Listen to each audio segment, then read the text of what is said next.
Welcome to Power Charting, the first Power Charting episode of 2022. It is recorded on January 6th for original broadcast on January 7th. Hi, my name is Bruce Fraser. I'm your host for Power Charting. It's great to be back after being away for part of December. I hope you enjoyed some of the videos that we put together for you at that time. We also have just terrific content and ideas for how we want to go forward with power charting as the new year begins.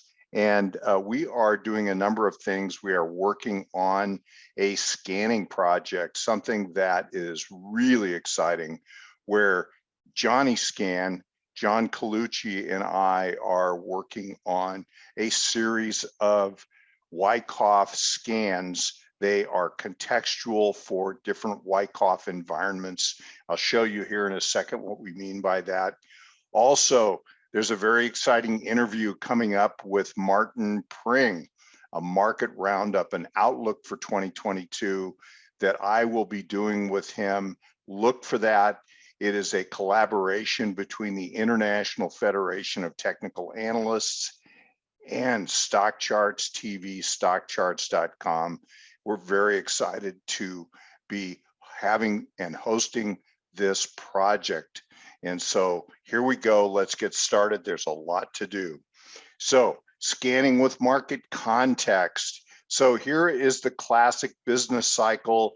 This goes back really to the very early days of investing on Wall Street, as the recognition of the ebb and flow of activity through the business cycle, as we saw the stock market basically in gear with business activity up and down with a shift. There's a shift between these two periods of time that occur, and actually the stock market is anticipatory. We like to say it discounts the future. Well, the key to Wyckoff is identifying these periods of accumulation, identifying these periods of distribution, and then identifying the conditions for the beginning of and continuation of markup and markdown. The very large cycles, there's little cycles, and then there's very big cycles. And in the big cycles, we would call those bull and bear markets. This, excuse the fuzziness of this chart. This is a beautiful chart that Ramon made when way back in the day. And you can see that now superimposed over the classic business cycle are the schematics, the accumulation structures, the distribution structures as we identify them in Wyckoff. We're not looking for a specific structure per se. We're looking for characteristics of accumulation, characteristics of distribution, and of the trending markup and markdown phases. Now, the thing that we want to do with our scanning project is identify these areas in here and in here that, excuse me, that give us the conditions for stocks that are set up to go into a markup, set up to go into a condition or of markdown, or in the case of stopping a trend where a buying climax or a selling climax might occur. So look forward to this. This is going to be great. I'm going to be really working hard with John Colucci on this because I think it's going to really benefit our whole community a lot. Okay, and here are some classic tools that we use in Wyckoff, trend analysis, and so on. Back on November 28th, I wrote a blog. The title of it is above this chart. This chart is in that blog, so you can go look at it. And all we've done here is we've just updated it, so to speak, for our Wyckoff market discussion program. And I want to show you here that, in fact, that these point and figure counts, which work so well on a stepping stone basis up from 2020, these last two counts on this swing trading point and figure chart of the triple Qs shows two confirming point and figure counts into the area of triple Q 400. Now, does that mean that we have a top forming at this level? Not necessarily. We just look at these as areas where the market will go into, or often goes into, a range bound condition, builds a new cause for a new move, which could be up or down. At this point, we can see what actually has happened is that we've just put this new data here so that you could see that there was one push up above the 400 level, 405 here, a retest at 400 here recently, and look what's happened. We're back down to 385 as of the weakness that developed yesterday. And so with that, we can see that we truly are in a range bound condition in these Nasdaq stocks, the mega cap names that we have been talking about off and on for the last number of months. And so the other thing that you'll notice about this chart is this trend channel that we have across here, which is formed on these two climactic peaks in the way up since 2020. And we don't have the trend line through here, but you can see that it cuts right through this area. The 400 level tested that trend line from underneath, which actually puts into play this area of oversold condition around the 350, 360 area. So we need to be aware of the potential risk that could occur down to the bottom of the channel. Then we will assess whether or not there's a larger distribution type structure that might be forming. As of this time right now, this preliminary count, because it may not be complete, basically, because this is a one box reversal method right here, as you can see, is just counts down to the area of the bottom of this channel. So let's keep that in mind. Another look at the NDX versus looking at the triple Qs is just this chart that I published back in June of 2021. And this chart shows an accumulation style structure that goes from June back to early May, which is a causal accumulation that builds and then breaks out into a new uptrend. So this really demonstrates the cycles work that I showed you earlier. And that cycles work means that we can have these cycles that occur within little ones inside of bigger ones, inside of bigger ones, and so on. And so note that this count here counted up to this 15,920, 16,420 area. Think about the triple Q point and figure we just looked at, because this is about consistent with the count that we got from the triple Q, using a completely different style of count structure, because this is 30-minute data. The prior chart was daily data. And even with that, all roads seem to lead to this area in these mega cap Nasdaq 100 stocks. And so we're using two different indexes, basically reflecting the same charts, the same stocks, and they go to roughly the same area. 16,420 was the area of our high here. On 11/22, we went to 16,764, and note that I wrote my blog a few days later, because that was the point at which both those counts on the triple Qs were fulfilled. So what a beautiful job point and figure does to be able to help us to identify conditions and the conclusion of conditions. And note how at the end of that triple Q advance, there was a climactic surge, which produced the buying climax range bound condition that came subsequently. You can see that over here on the right, and right here you can see the throw over of this area, climax, test, automatic reaction, range bound condition. Here's the weakness through yesterday and into today.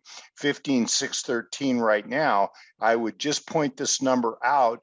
Bottom support area, we'll see if it can hold, but the other part is now we're actually below the bottom of this count range, 15,920 in the NDX count on the 30-minute. So two different time frames are leading us to this area as an area where congestion and reaccumulation can potentially occur. So with that, let's move on. Let's talk a little bit about a chart that I showed you a year ago. This is a chart by SeasonX, who does tremendous seasonality work. I have used this chart in the past. I'd like to thank Dimitri, Spec, and the entire crew there for this wonderful work that they've given me permission to show here. This is the classic 10-year decennial pattern. These are the years, the 0, 1, 2, 3, the 10 years of the decennial. And as you can see, we have just completed year 1 and into year 2. Interestingly, year 1 did deviate from the model here because it shows that the market tends to weaken and close the year near its lows or on its lows, and then shows additional weakness into the 2-year. Well, we did not get that. I believe that has an awful lot to do with Fed policy, tremendous amount of liquidity that they put in the system, and this may have delayed the effect of an economic slowdown. I'm going to show you in a minute the information that would suggest to us that the Fed really is in a position where they need to remove accommodation from the financial markets, and I'll show you why. But I just want to point out that the 2-year and sometimes into the 3-year, you'll get weakness that correlates with a slowdown in the economy. But the really good news is, look what comes after. These are the best years of the decade. And so if we do get some kind of a cyclic clearing of the market, some kind of a cyclic distribution or downtrend in 22 and possibly into 23, this very well could create the conditions for a significant next leg up. So I don't believe that we're in any kind of a big secular distributional top or anything like that, but time will tell. We'll take this thing in bite sizes and see if we can't wend our way through the financial markets as we go. Let me just show you these 3 charts. These are also from a year ago, and this was more than a year ago actually, and this is the 1960 presidential election, 1980 and 2000. Each one of these election cycles, and on the 0 year is the year that you get a presidential election cycle. They come every 20 years. And so 1960, 1980, 2000. And so on those 20-year cycles, the election of the president falls in that year. So with that, each of these periods had 2 things that happened. You had a change of president and you had a change of party. And so that went in both directions. John F. Kennedy won for the Democrats in 1960. Ronald Reagan won for the Republicans in 1980. And then George W. Bush won in 2000 and beat the incumbent party, Al Gore. Reagan beat the incumbent President Carter. And then, of course, the incumbent party with the Republicans was Richard Nixon in 1960. Notice this. In the 1960 example, you can see that 61 was largely an up year. In some ways, this sort of reminds me of the period that we have just been through, where we had a tremendous advance, and then there was this very, very famous waterfall decline that occurred in the 2nd year at the end of the 1st quarter. And see the distributional top that formed in that area? Well, this was a period where a combination of the Cuban Missile Crisis and there was some steel price fixing and so on that really roiled the market at that time. Well, now in 1980, and also keep in mind that John F. Kennedy lowered taxes. Ronald Reagan lowered taxes in 1981, 82, and they were attempting to fight inflation, and they did. They tamed it, he and Paul Volcker. And so, and then a very epic bull run occurred starting in 1982. And as we saw on the 10-year decennial, the second year can be the kickoff to a really important advance. Well, a very important advance. This also was the case in 62. That was a very important advance for much of the decade. Also in 2002-3, beautiful accumulation that occurred in this time period, and Bush lowered taxes and set up the conditions for a good bull run in the middle part of the decade. So all three of these examples did come to pan out. Now, what will happen in 2020, 2022, we don't know, but we do know that the Fed is at work trying to slow down the rate of inflation. And so we'll talk about that in just a minute. Okay, so this is just a chart of stocks of their 50-day moving average as a measure of collective trend. Here are the stocks above their 200-day moving average. And I did the New York Stock Exchange here, the Nasdaq here. And you can see in both of these cases in December that we had important lows build, and now we have an upward stride in this indicator. I like to look both for important lows and tests, and from an oversold condition, and also trend or direction. Well, the direction in both of these has been up. So that says to me that it's very possible that we may just be in a range bound condition in the markets here, and we're getting down towards support. We'll have to watch and see what happens with these indicators. But do keep in mind that here we have 57% of stocks on the New York Stock Exchange that are in uptrends above their 200-day moving average, and which is really important. And this is a good upward move here. We want to see this indicator in both cases stay above 50%, because that means that more than half the stocks are in uptrends. Okay, let's keep going. And so here you can see in the case of ARK as an example, and we don't pick on ARK per se, we think it's actually a very innovative fund, very interesting to watch, but there are some attributes of the way it trades that are interesting. Here is this percent of stocks above their 50-day. Now, notice that the stocks above their 50-day for all of the Nasdaq is in this trending sort of lower high, lower low type structure that's going on. And as we go through time and into the end of the year, we do have this pointing up. But in the case of ARK, look at the correlation to this percent of stocks. ARK acts just like the average typical Nasdaq stock, even though they pick very interesting disruptive type growth stocks that are very interesting. Look at how these stocks in the index seem to trend with this indicator. And if I must say, here's a new low here, and here's a new low here, but also look at how this indicator's been able to rise in December. And ARK is not having good response to that turn upward yet. That may yet happen.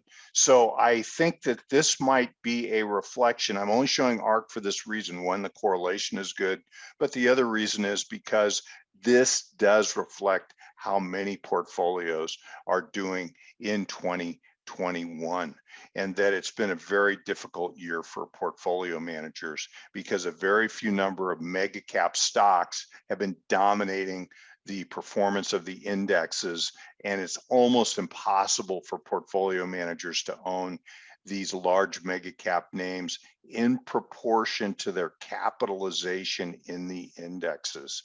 So really creates a problem for these portfolio managers. And I think that there could be a little bit of gloom as 2021 performance reports come out for a number of managers, and it's simply because of this environment that is being reflected in these two charts. So we are near support at this area. We may be able to turn the market up from this. Let's hope that's the case. This is an interesting chart here. So this is the top 8 mega cap names that are driving the performance of these indexes, the S&P 500 and the Nasdaq 100, the Nasdaq comp, et cetera. They're the very important names. So we can see that these are simply thumbnails of these performance back 6 months or more, actually. And so here below are the top 10 holdings of ARK. And you can see that there's one stock in these 8 on top that is in the top 10 holdings of ARK, and that is Tesla. And so notice how just set your eye to the last couple of months of performance in each of these stocks. This is the environment that most stocks are operating in and how they're performing.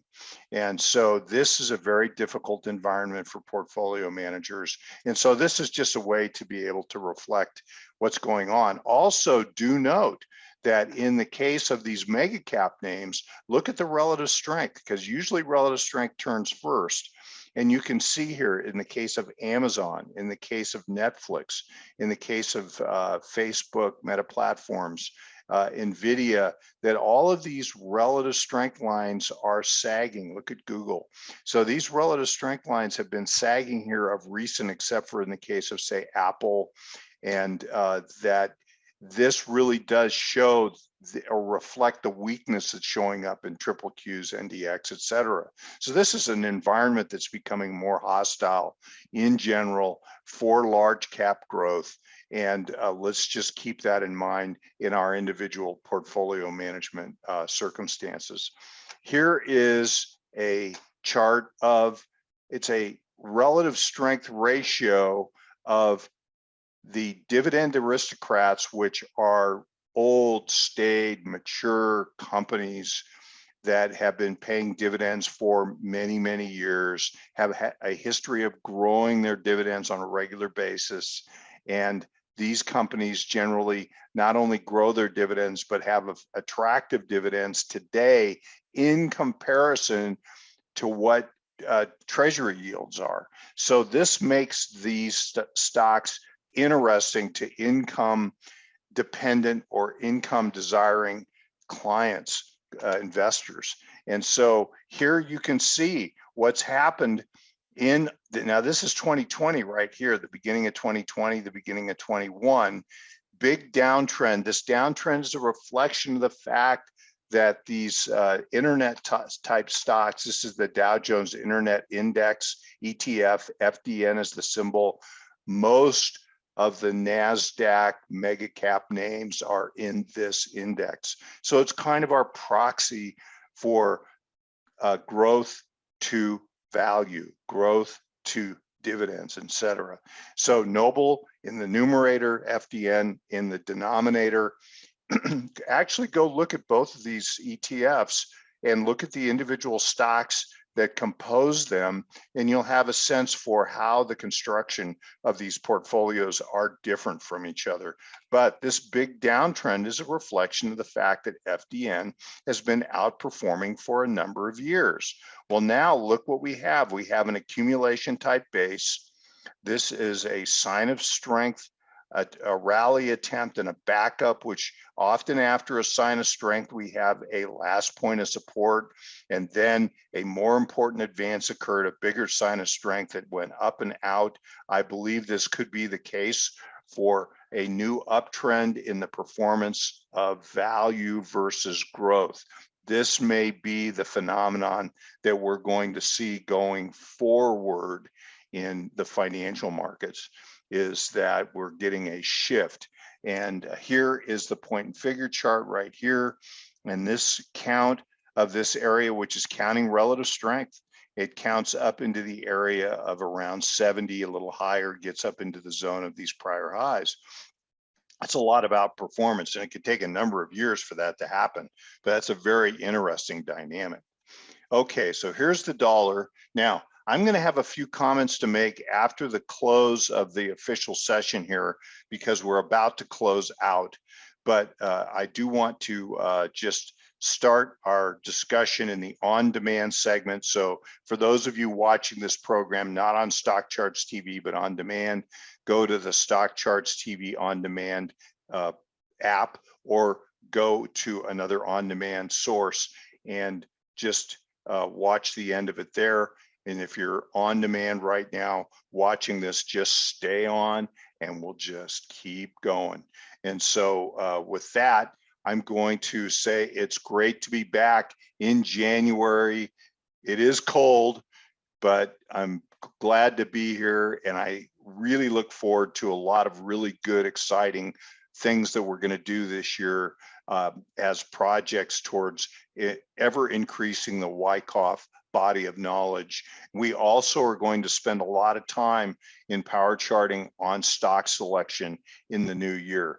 And so with that, I will say goodbye, and I will see you after the break here and next week. Welcome back to the power charting bonus overtime on demand segment, where we are going to just talk about a few more things as we complete our thoughts on the 2022 outlook. Here is a chart of the dollar. I've shown you this chart in the past. The bottom chart is a study that I did back at the beginning of December 8th actually. And here is the dollar as reflected by the UUP ETN index. Here it is on a vertical chart. You can see a very shallow pause in the dollar across this area here, which really does look as though it wants to hold at resistance and then begin climbing again. So here is the counts. And so you can see here back in early 2020, the dollar made a big distribution count. I counted it here, actually counted it in a number of different ways at that time, but I just want to show you that it went right into the zone of that count and then consolidated, built a new cause. And we always look at these as a new cause for either redistribution or a new accumulation. But look what's happening. We actually have a rally up above this high right here. At this point, we have two counts. So if we can hold in this area, which seems to be the message up here on this vertical chart, if we can hold in this area, there's, I think, a good chance that we could keep strengthening the dollar, and the dollar could rally up into these two count areas of 2640, 2680, and then also up to 2700, 27 even to 2760. That's the value of the ETN. So anyway, two counts, accumulation type structure. We need to hold at this level at 2580 and then be able to just continue on. But it looks very likely that we could see that kind of thing happen. And it was a very good ease of movement rally right here that went up to and slightly through resistance, which is exactly what you'd hope and expect to see as you're preparing to go higher. So with that, keep that in mind, that the dollar may be getting stronger here in the early months of 2022. Now here's the yield curve. This is a chart that I actually looked at back in 2018, 2019. You can see the yield curve is in this really persistent declining relationship here between the 10-year yield and the 2-year yield on the US Treasury. The decline in that top chart is a reflection of the fact that the 10-year yield, which is typically higher than the 2-year yield, is starting to reach parity. They're both going to about the same yield. And it just so happens that that yield, you can see here that the 2-year yield was rising at that time. And that's what this is. And then this is the 10-year yield. So they were both rising up and reaching approximate parity with each other. This is a sign of tightening. It's a tightening structure, tightening policy by the Federal Reserve. So keep that in mind, that we would be looking for that again. A very steep yield curve is a reflection or a measure of easy money policy by the Fed. Notice what happened in early 2021, and this starts off from the low of the first quarter of 2020. Look at the incredible steepening action that occurred throughout that whole period. So this shows that there is a very accommodative environment that's being created by the Fed, by the markets, and this is occurring, and you can see that going on here, that rates stayed near the zero bound on the short term, started to rise some with the improving economy on the 10-year, but the 2-year really did not start to go up until we got into the later parts of 2021. That has the effect of causing the yield curve to steepen again. And in fact, you can see that's what we have now. And so we will keep an eye on this indicator. I have not really done much updating here on this other than to just bring it up to date to through the end of the year so that you could see what's going on. But I would say that until we get a near zero bounded yield curve, which would be somewhere down here where these rates are both rising to parity with each other up here, that until we get that the market still is not in a very tight money condition, that could potentially be a big problem for the financial markets and for the stock market in particular. So we'll keep a close eye on this, but we do see some tightening, but that's normal when you're getting an expanding, improving economy. And so let's just keep an eye on this and see if it can give us some clues about the future. Now, this is a chart that goes back to January of 2021, and I'm pretty proud of this chart because it worked out so well. Here are two is a distribution count up here. Here's a redistribution count here, and this is 10-year Treasury yields, and they are falling. Well, we get these beautiful counts that gave us these objectives down to an area. Look at this.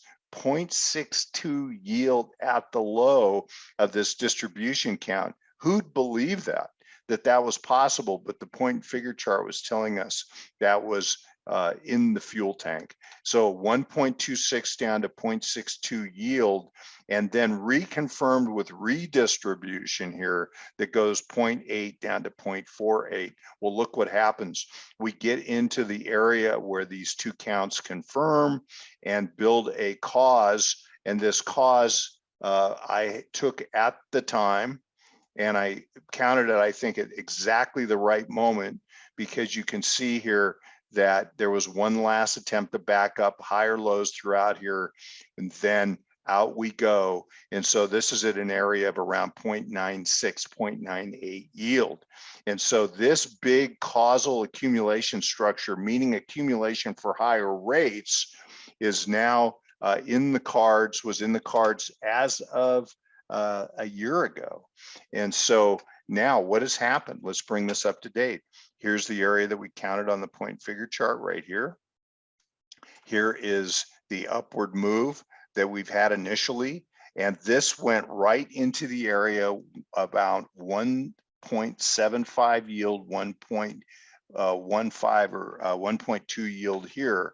Well, this went right into the middle of this zone right here, built a new count. So I will be counting this for you and then publishing it at a later date. But notice how yields are starting to push back up towards resistance here, and this could very well complete this count.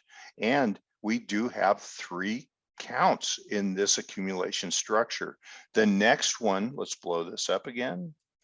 The next one goes up to an area of a 2.14, 2.52 yield. And so that would be the next count area. This is what this count over here on the left could be indicating. And we will expect and look for that and count it. And then the next and the highest count in that accumulation structure is 2.62 up to 3% yield for the 10-year US Treasury yield. And so that's what the point and figure is telling us at this time. Now, why could yields go up to those levels? Well, here is the last chart that I'm going to show you today, and this is the Consumer Price Index monthly going back 50 years, 1972. And this is the Producer Price Index underneath it, back the same amount of time, 50 years.